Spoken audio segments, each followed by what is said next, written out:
नमस्कार दोस्तों एवं प्रिय छात्रों। इंडियन ज्योग्राफी के कई टॉपिक पे लगातार मैं आपको वीडियोस दे रहा हूँ। अब लगभग जितना टॉपिक आपको चाहिए कि बेसिक कॉन्सेप्ट आपका क्लियर हो जाए इंडियन ज्योग्राफी का, उतने हमारे टॉपिक लगभग कंप्लीट होने वाले हैं। समय के साथ आप इसको तैयार भी करते जाइए। जैसा कि जो लोग ग्रुप में जुड़े हुए हैं, मैं इनको कॉल करके अल्टरनेट फीडबैक ले रहा हूँ कि उनकी तैयारी हो रही है कि नहीं हो रही है। आपके पास भी मेरा फ़ोन आएगा, मैं लगातार कॉल कर रहा हूँ। आज भी मैंने कुछ छात्रों को फ़ोन किया है, देख रहा हूँ कि ऐसा तो नहीं मैं केवल पढ़ाते चला जा रहा हूँ और आप केवल घर पे वीडियोस बस देख ही रहे हैं, समझ नहीं रहे हैं, उसको याद नहीं कर रहे हैं। याद करना पड़ेगा, तभी आगे सफलता आपको दोस्तों मिलेगी। इस वीडियोस में आज हम आपसे बात करेंगे भारत के प्रमुख बंदरगाहों के बारे में। वैसे तो देखा जाए लगभग 200 से 250 के आसपास भारत में कुल बंदरगाह हैं, लेकिन 250 बंदरगाह याद करना इतना आसान नहीं है। हम केवल एग्जाम में उन्हीं बंदरगाहों को प्रश्न के रूप में देखते हैं या हमें मिलते हैं जो भारत के सामरिक दृष्टि से आवश्यक हैं और महत्वपूर्ण हैं, जिनसे किसी न किसी प्रकार का हमारा अन्य देशों के साथ आयात और निर्यात का कार्य होता है। वही परीक्षा की दृष्टि से पूछे जाते हैं, तो उन्हीं पे आज हम चर्चा करेंगे। बहुत कम समय में आपको यह टॉपिक 1 नंबर दे सकता है, वह चाहे दोस्तों वनडे की परीक्षा हो या अन्य कोई परीक्षा हो। मैं आपको जो पैटर्न दे रहा हूं उससे आप कोई भी एग्जाम क्रैक कर सकते हैं। फिर वही बात, आईएएस नहीं, आईएएस का स्टैंडर्ड इससे भी हाई होगा।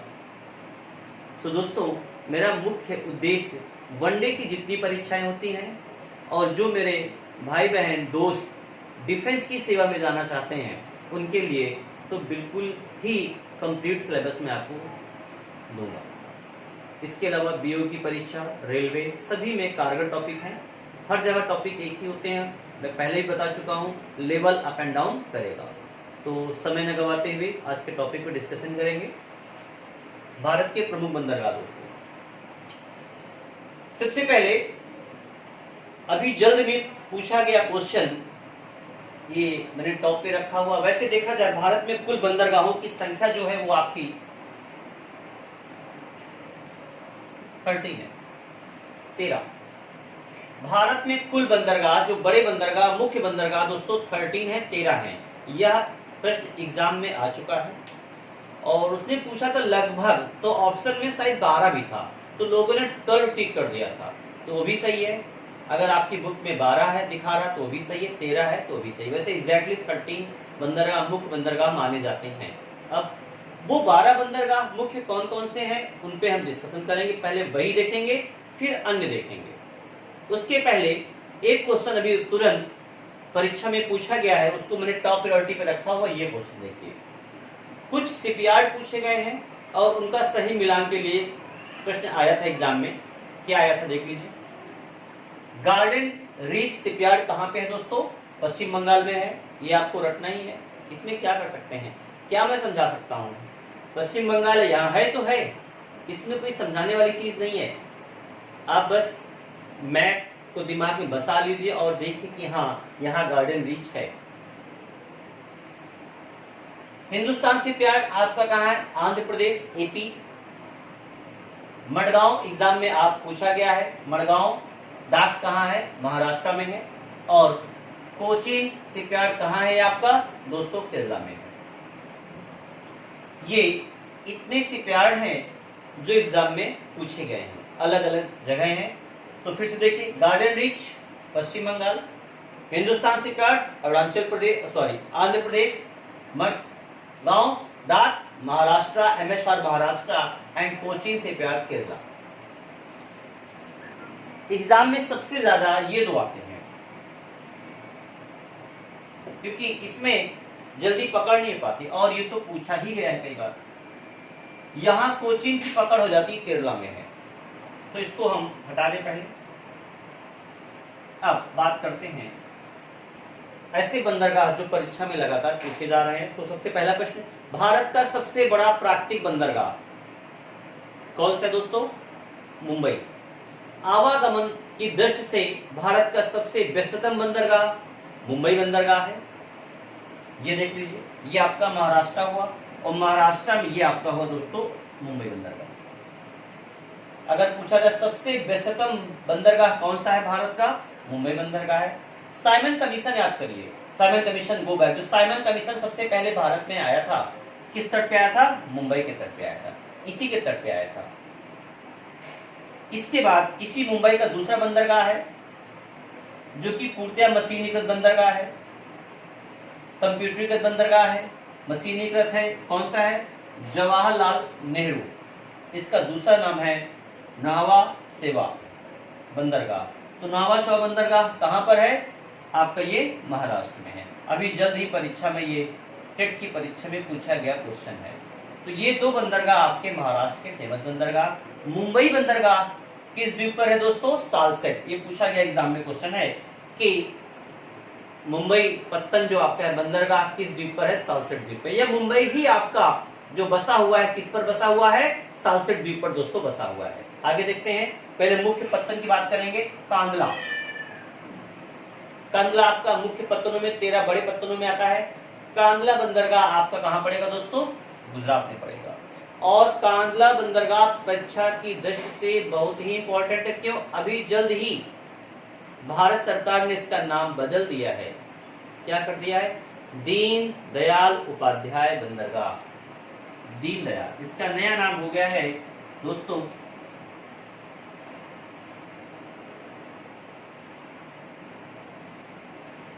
दीन दयाल बंदरगाह।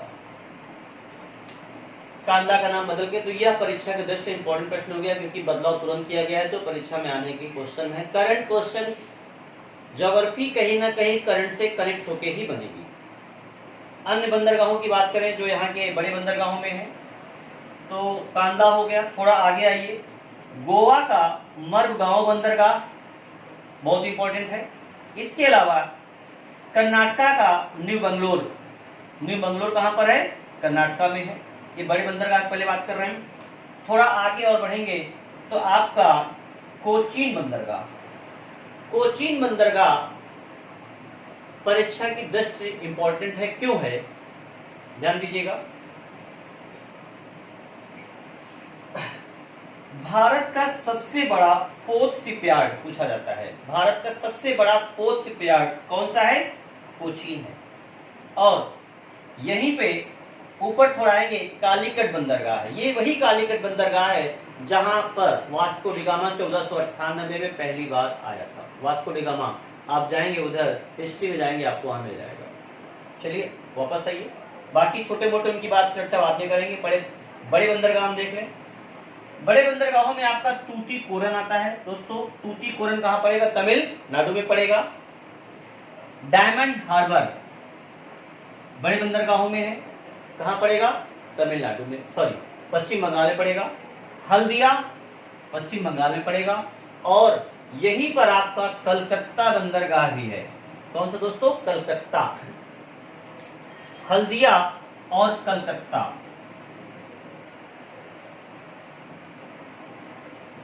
ये पूछा जाता है हल्दिया और कलकत्ता बंदरगाह किस नदी पर हैं? तो दोनों हुगली नदी पर हैं। किस नदी पर दोस्तों? हुगली नदी पर है। किस राज्य में है? पश्चिम बंगाल राज्य में।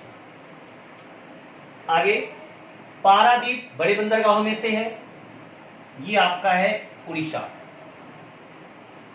विशाखापट्टनम दिख रहा होगा दोस्तों, कहां है? आंध्र प्रदेश में है। ये भारत का सबसे बड़ा सागरी बंदरगाह, अगर पूछा जाए सबसे गहरा सागरी बंदरगाह भारत का कौन है दोस्तों? विशाखापट्टनम है। इसके अलावा आंध्र प्रदेश में आएंगे तो यहां पर आपका है काकीनाडा, भी पेपर में पूछा जाता है ये। और तमिलनाडु में आते हैं तो चेन्नई और तूतीकोरन बंदरगाह बड़े बंदरगाहों में से आते हैं। देखिए चेन्नई और तूतीकोरन की खास बात है, ये दोनों आपके कृत्रिम बंदरगाह हैं। अगर पूछा जाए 4 बंदरगाह के ऑप्शन दिया जाए पूछा जाए इसमें से कौन सा कृत्रिम बंदरगाह है दोस्तों, तो आपका चेन्नई और तूतीकोरन दोनों ही आपके कृत्रिम बंदरगाह हैं। इसके अलावा यहीं पर एन्नोर बंदरगाह का नाम बदलकर के कामराज बंदरगाह के नाम से भी रखा गया, जो कि पूर्णतः कंप्यूटरीकृत है। तो इस एन्नोर बंदरगाह का दूसरा नाम है के कामराज बंदरगाह। अगर एग्जाम में आता है के कामराज बंदरगाह किस राज्य में है, तो आपको दिख रहा होगा एन्नोर कहाँ है, तमिलनाडु में है। तो के कामराज कहाँ होगा, वो आपका तमिलनाडु में होगा। तो ये 13 बड़े बड़े बंदरगाह हैं। अब वन बाय वन डिस्कस करेंगे। आइए पहले गुजरात, कांदला, इसके बारे में बता चुके हैं। परीक्षा दृष्टि से बड़ा इंपॉर्टेंट है, क्योंकि तुरंत इसके बारे में आपको पता है। इसका नाम बदल के किया गया दीनदयाल उपाध्याय। तो ये आपका एक बंदरगाह हो जाता है कांदला। कहां पड़ेगा दोस्तों, गुजरात में पड़ेगा। नेक्स्ट, यहां पर आपका ओखा भी है, मुद्रा भी है, पोरबंदर भी है। और ये अभी जल्द परीक्षा में पूछा गया था अलंग बंदरगाह, ये भावनगर में पड़ेगा। अलंग कहां पड़ेगा, भावनगर में। क्यों इंपॉर्टेंट है, शिपयार्डों को तोड़ने का सबसे बड़ा बंदरगाह कौन है, अलंग है। यहां शिपयार्ड तोड़े जाते हैं। तो ये आपका है दोस्तों अलंग।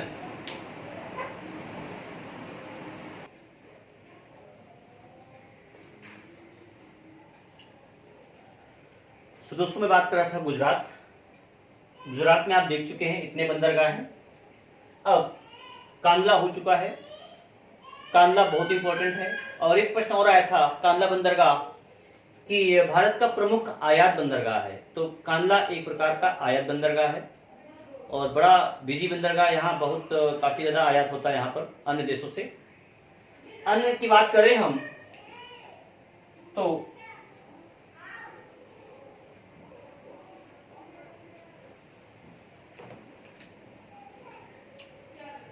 मरमगोवा की बात कर चुका हूं, मंगलोर की बात कर चुका हूं। कहां पड़ेगा आपका, कर्नाटका में पड़ेगा।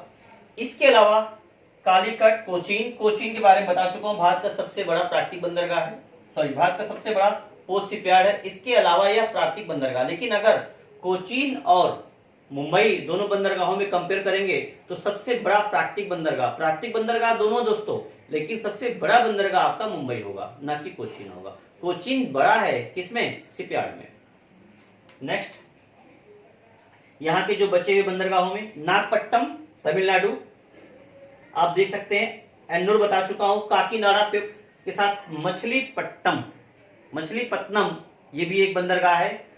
पेपर में काफी बार पूछा गया, याद रखिएगा। तो ये आपका काकीनाडा और मछलीपट्टनम दोनों आपके आंध्र प्रदेश में पड़ेंगे। विशाखापट्टनम बता चुका हूं, सबसे गहरा सागरी बंदरगाह कौन है, विशाखापट्टनम। पारादीप बहुत इंपॉर्टेंट, कहां का, उड़ीसा का। हल्दिया हो चुका है, कलकत्ता आपका हो चुका है। डायमंड और हार्बर ये भी आपके पश्चिम बंगाल में। तो जितने भी बंदरगाह होंगे इन्हीं 9 स्टेट्स में आपके होंगे, जो जिन स्टेट की बात हम पहले भी कर चुके हैं, पश्चिम बंगाल से लेके गुजरात के बीच में।